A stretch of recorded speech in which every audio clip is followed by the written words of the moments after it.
Hey guys, it's Tori and welcome back to my channel. Today we are going to be going through every single book I read in 2023.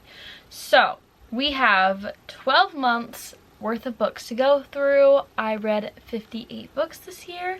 We are going to go over some reading stats and then we are going to jump right into all of these books. I don't plan on talking about them for too long because there's so many to get through. So with all that being said, make sure you like, comment, and subscribe to my face. Check out all my socials down below, including my Goodreads and my Amazon book wish list. And let's get into my 2023 reading wrap up. So for stats, we're going to be using two different platforms. I have the myyearinbooks.com little wrap-up thing and then also my Goodreads. So according to my year in books, I read for 37,376 minutes. I read 54 romances, 36 contemporary books, and 21 young adult. My top author was Sarah J. Maas, and my reading vibes were hopelessly romantic. But then according to Goodreads, I read 22,696 pages. I read 58 books. My shortest book was 40 pages and my longest book was 887 pages. The average book length that I read in 2023 was 391 pages. My average rating was 4.3 stars, which is actually freaking insane. And that's basically all my stats. My reading goal was 45 books and I read 58, so I was at 129% for the year. So we are going to just start in January and go to current day. I have them in piles by month. I will be able to tell you exactly when I hit my biggest reading slump of my entire freaking life. Literally my reading just dropped off. Like, it just gone. It was so bad. So the very first book I read in 2023 was Yakimoff by Sarah J. Maas. I gave this book 5 stars, which should not surprise any of you. If you don't know, the ACOTAR series is an all-time favorite series for me, and I really started the year off with a freaking bang because I ate this book up. It was so good. The second book I read this year was Indigo Ridge by Devney Perry. I read that one on my Kindle and I gave that 5 stars. I think if I read it now, it would get more like maybe 4 stars. But when I first started the year out and I was reading, I rated things very highly because I was getting very fresh back into reading. So my reading preferences have definitely changed since the beginning of the year. But that was my second read of the year. Next, I read Addicted to You and I gave that 4.25 stars. Once again, I think I would probably lower that rating if I read this now. This series is about 2 addicts who basically are childhood best friends and they turn into lovers. So, lots of ups and downs within the series. Next is Better Than the Movies. I gave this 5 stars. This was so good. It's just a super cute, sappy little YA rom-com. There are so many quotes based on actual rom-com movies in here and I ate this up. It was so good. Then we have Before We Were Strangers by Renee Carlino. I gave this one 5 stars as well. I read this literally in one sitting. I adored it. It's based in New York City, which I loved so much. This was a second chance romance and I highly recommend. Then we have Say You Swear by Megan Brandy. This book absolutely freaking altered my brain chemistry. I gave this literally like 17,000 million stars. So good. This isn't the top books of the year though. Like, this was so good. Such an amazing book. Literally emotional turmoil. Next we have Magnolia Parks by Jessa Hastings. I gave this one 3.75 stars. I plan on rereading this. I was pretty disappointed after reading this for the first time, but I had come off of literally having so many 5 stars in a row that I think that kind of affected the way I felt about this book, and I also wasn't really prepared for what this actually entailed, so I plan on giving this a second chance. And then lastly, for the month of January, I read Juniper Hill by Devney Perry and I gave that one 4.5 stars, and I read that one on my Kindle. It's just a sweet little small town romance series by Devney Perry. Moving into February, I started off with Icebreaker by Hannah Grace. I gave this 4.5 stars. I loved this book so much. I love a good sports romance, especially a hockey romance, because hockey boys are literally everything. This was literally golden retriever, black cat. So good. It was adorable. It was like rivals to lovers, and I adored it. Next, I read X's and O's by Amy Leah.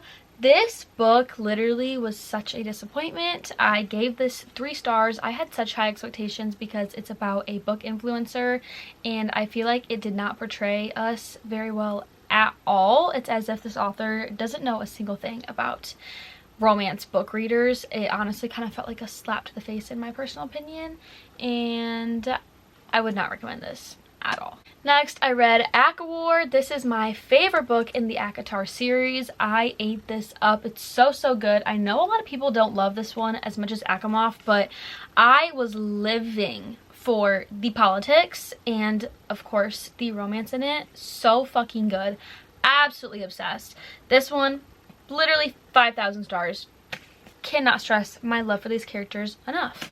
Then I continued the series with A Court of Frost and Starlight. This one got 3 stars. It's just like a little Christmas novella. It's super cute, super sweet, nothing too crazy, but it was nice to get extra point of views and just to see some little backstory and just a little cute small snippets of my favorite characters and my favorite universe. The final book I read in February was Playing Hard to Get by Monica Murphy. 4.5 stars. Literally love this series so freaking much. The Player series is so good, so underrated, so underhyped. This is a perfect college football romance. Each book in the series has a different trope, and I just love them so much. I started off March reading on my Kindle, and I read Beneath the Stars by Emily McIntyre. This book got 4.25 stars. I really enjoyed it. I don't remember a lot about it now, but I do remember it was a second chance romance. I think it was like childhood best friends to enemies to lovers or something like that, but I remember enjoying this one. I think I would probably continue the series if I felt like it. I think it's like the Star Lake or Salt Lake or something like that series. I can't really remember. Then I read Twisted Games by Anna Huang. I gave this 4 stars. Super smutty. I think this one was pretty good. I don't know if I'm going to continue the series or not. I just feel like these books just don't really fit me as a reader anymore, but I did enjoy it. I really liked Rise and Bridget together. They were cute. It was alright. Next, In a Jam by Kate Canterbury. I gave this 4 stars, but I think if I were to read this now, I would give it maybe like more like 3 stars. I wasn't a huge fan. I just felt like it was really missing something. And for being a small town romance, I just feel like it wasn't very, I don't know. This book and it's just not it in my personal opinion, honestly. Then I read A Million Kisses in Your Lifetime by Monica Murphy. I gave this one 4 stars. This one was super cute. It's like boy falls first. He's obsessed with her and she's like good girl, he's bad boy. This is about a high school prep school. I definitely feel like it is a little weird the way that he like looks at her as if she's like this challenge that he's trying to conquer, and it was pretty smutty for being based off of high schoolers. I feel like if it was like college students, I might have agreed with it a little bit more, but it was good. I would read more of the series, I think, but not life-changing. Then I read Birthday Kisses, also by Monica Murphy. This is the novella to the last book I talked about. I gave 4 stars. I thought it was really good. I think it was based on like a birthday or Christmas or New Year's or something like that. It was cute. I liked it. It was like the same couple just like years later, and it just gave a little like extra epilogue basically.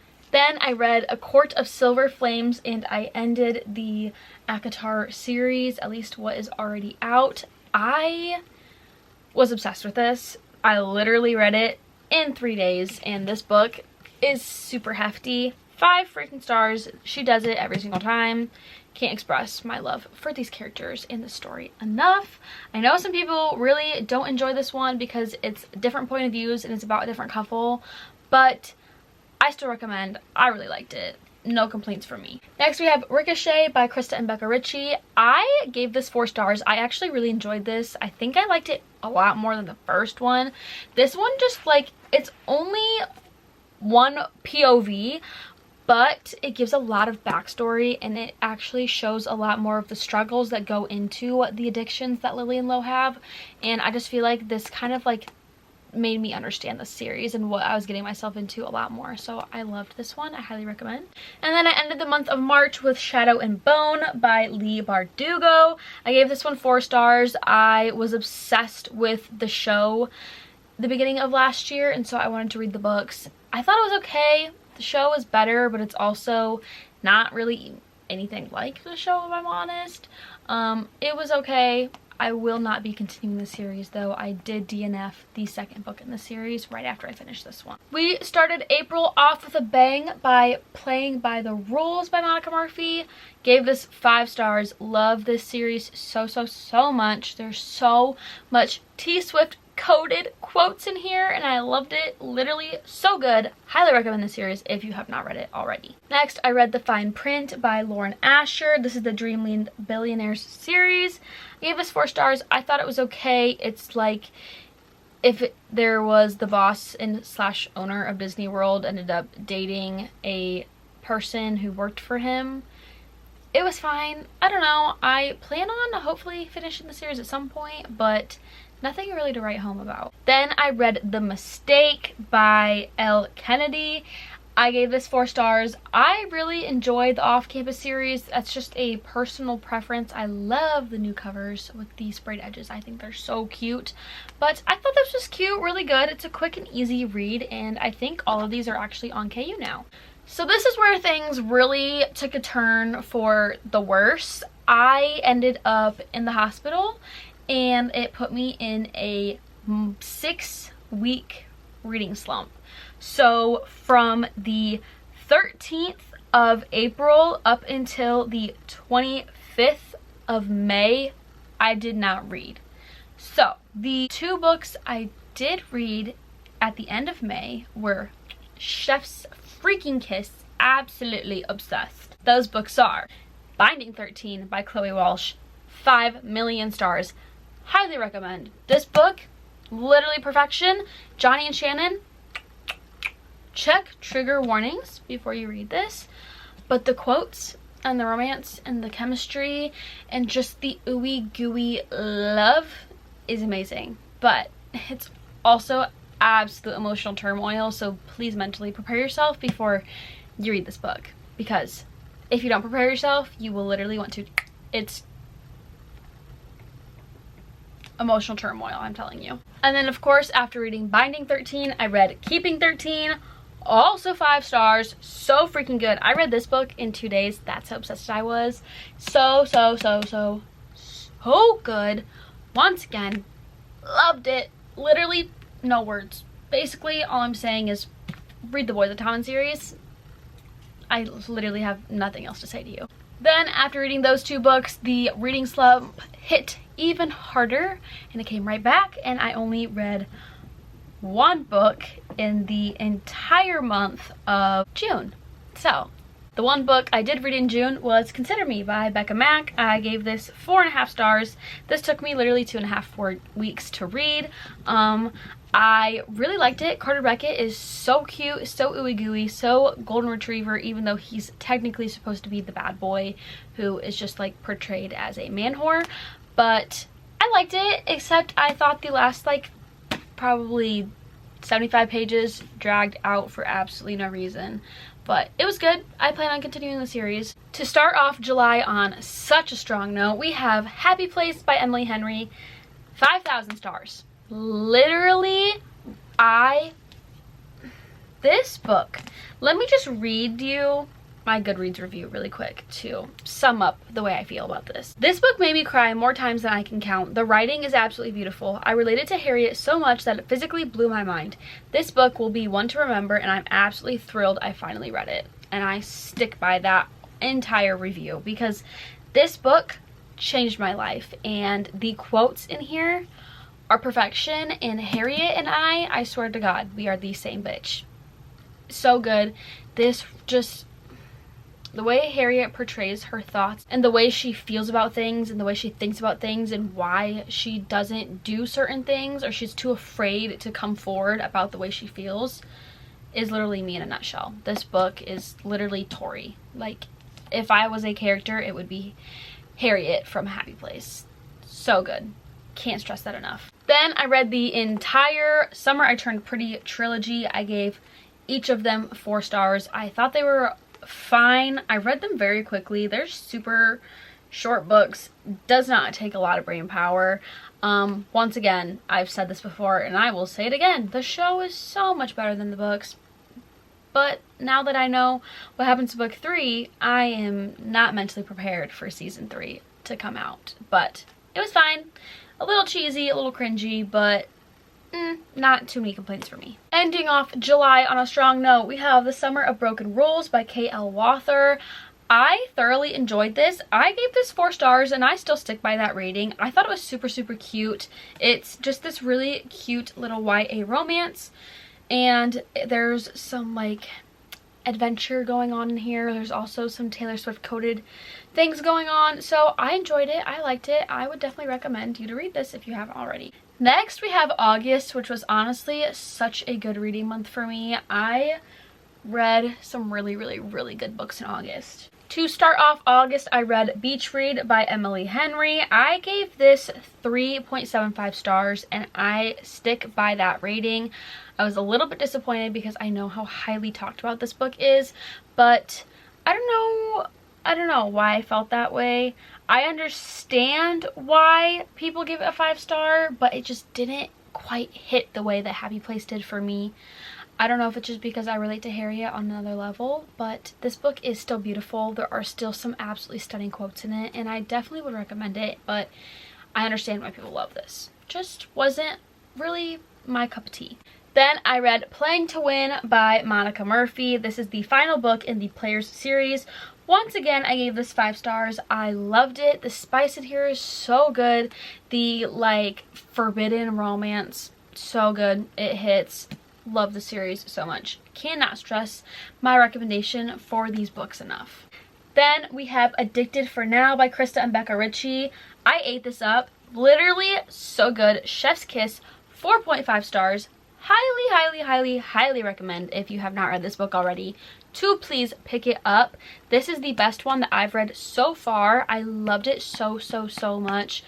There was just so much going on and I loved seeing Lily and Lo together and so good. Highly recommend. Then I read the book that changed TikTok this year and that is Fourth Wing. This book literally blew up the fucking internet. Like, I don't know what happened, but this book took over the entire year of 2023. Like, it got hyped and then nobody shut up about it for the rest of the year. Once again, I'm on that side. I gave this like 10 stars. So good. The fantasy did it. The found family did it. The enemies to lovers did it. The like training war college-esque did it. It all did it for me. And Zayden Ryerson, literally you can tell he's written by a woman because he's perfection. The final book I read in August was Once Upon a Broken Heart by Stephanie Garber. I gave this one 4 stars. It's just a cute little once upon a time type of fairy tale. Super cute. I recommend. We Live, Laugh, Love Jax. He is just perfect. Love him so much. I started off September on such a high note, and that was with Divine Rivals by Rebecca Ross. 5 stars. The ending to this book absolutely crushed my soul, but this is such a good YA romance. It is rivals to lovers. There is a sprinkle of a fake fairy tale land that I just loved. It really focused more on the romance than anything, and I really enjoyed that. It's high stakes but with a cozy feel. So good. Highly recommend if you have not read this already. Then I read the 3rd book in the Boys Atonement series, and that is Saving Six by Chloe Walsh. So good. 5 stars. This series literally has a chokehold on me, and I cannot wait to finish it in 2024. And I cannot wait for Claire and Gibbs's book. You don't even understand. But so good. Absolutely soul-wrenching. Once again, please check the trigger warnings before you read the series. But this series needs to be on your TBR if it is not. Like, get on it because it will change your life forever. Lastly, I read the entire Mindfuck series, book 1 through 5. So for book 1 and 2, I gave them both 5 stars. Book 3 and 4 were 4 stars, and book 5 was 5 stars. This is one of the most unique storylines I have ever read in my entire life. It's basically a serial killer and a FBI agent fall in love with each other, but the kicker is the FBI agent is literally searching for his girlfriend, who is the serial killer, because he's on her case. And there's some fucked up stuff that happens in these books. Please check trigger warnings, but honestly, you are on her side because Lana is, love her so much. Honestly, everything she did, I completely support and understand. So good. Highly recommend this series. It's a 5-star series for me, 1000%. The first book for October was Powerless by Lauren Roberts, 4.5 stars. This is such a good book. It is high stakes, kind of Hunger Game-esque. It is like poor versus the rich. It's like completely misunderstood girl. It's so good. The banter was amazing. I definitely want to reread this before the next book, which is Reckless, comes out in July. I think if I read this for a second time, I will enjoy it even more than I did the first time. I think this book is slightly overhyped, but if I reread it, I think that that could possibly change. I gave this, like I said, 4.5 stars. And the ending, wow, you're not mentally prepared for this ending because I was literally heart-shattered. Broken from the inside out. Next, I read Wildfire by Hannah Grace. I gave this one 4 stars. This is the newest addition to the Maple Hill series. This was so cute. Literally golden retriever boy. She is misunderstood and so is he. Their communication is top tier, and Russ is honestly everything that any of us want in a book boyfriend. So good. Highly recommend. Then my life literally changed and I read The Ballad of Never After by Stephanie Garber. 4.5 stars. So good. The ending, so painful, but like I said, we love Jax. He's perfection. And can I get a round of applause for this fucking cover because it's literally stunning. Then I ended October off on a high note with A Curse for True Love, also by Stephanie Garber. Literally, I have heard so many mixed things about this book, but I gave it 5 stars. I thought it was so good. I know that a lot of people were upset with a specific point of view that we got a lot of in this book, but the little sprinkles of our one true love for the romance, so good. Literally so good. This book, I'm pretty sure I had tears multiple times. I loved it so much, and I do have a reading vlog up for this book actually. Getting into November, I once again got into another reading slump, and I literally went like 2 weeks without reading anything, but I did read Iron Flame by Rebecca Yarros. This book honestly put me in such a slump while reading it. I did give it 4.5 stars and I do still stick by that, but this was probably one of the most frustrating books I have ever tried to read. The ending was completely uncalled for and I do not support the ending of this book at all. I think it's a bunch of absolute bullshit and I think that Rebecca really did us wrong, but the found family and the couple in this are so good, but I also did not love the constant bickering in this book, and I really was a little upset that it didn't remind me more of Fourth Wing. I feel like it's just a filler book to really set off the rest of the series, but I still thoroughly enjoyed it, and I think it is worth continuing the series and pushing through this book. I know some people absolutely loved it, so. Then it took me literally 6 weeks to read this book, but I finally finished The Assassin's Blade by Sarah J Maas in November. This is a 4.25 star book for me. The first 3 novellas were not my absolute favorite, but the final 2 novellas, so good. I really ended up falling in love with our main female MC, Selena. I cannot wait to get deeper into this series, and I think it's literally going to change my life. So good. Now we have the month of December, and honestly, December was such a good reading month for me. I had some gems in December. Like, literally found some of my all-time favorite books in this month. So, starting off so strong, Throne of Glass, Sarah J. Maas. 5 stars. I'm literally falling in love with these characters. The story, everything so good. Highly recommend reading Assassin's Blade first, because you'll spoil so much for yourself if you don't read Assassin's Blade first and you just go straight into Throne of Glass. I think that I was able to connect emotionally with the female MC so much more after starting with Assassin's Blade and then getting into this book, but so good. I highly recommend this series, and I feel like so far at least I completely agree with most other people's recommendation of reading ACOTAR and then Throne of Glass, but like I said, Assassin's Blade first is the way to go in my personal opinion. Then, very strongly, a very good, great, amazing Live, Laugh, Love book, The Serpent and the Wings of Night by Carissa Broadbent. 5 stars. This, literally, if you take vampires and add them to the Hunger Games with a vampire falling in love with a human and a basically enemies to lovers romance, it's this book. So good. There is so much betrayal that happens and the stakes are literally so high. I ate this up. I highly recommend. Literally so underrated and so not talked about enough. So fucking good. Then I read a Christmas novella on my Kindle called Not So Merry Memories. I gave that one 4 stars.